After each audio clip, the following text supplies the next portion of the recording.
this crazy bitch. I didn't want to use my battery powered hedge trimmer. I didn't want to take a chance because I need that for the hedges, but I got this one that uses an electric cable, so I figured, well, it's always laying there, let me put it to some use. So what I did was I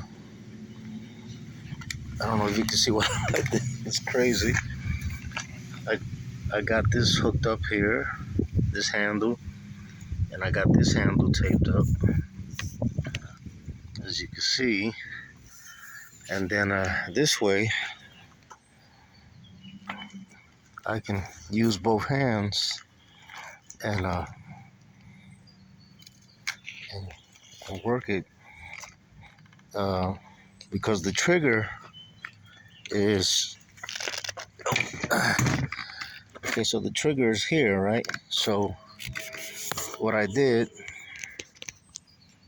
is this is the same thing I use on my snow blower.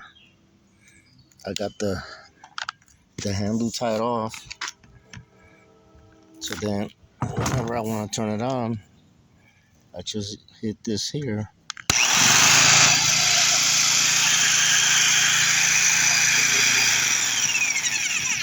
And then to turn it off, I just unhook it here. Alrighty.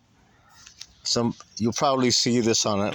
Somebody's gonna see this and put it on Amazon. So you'll know where they got the idea from.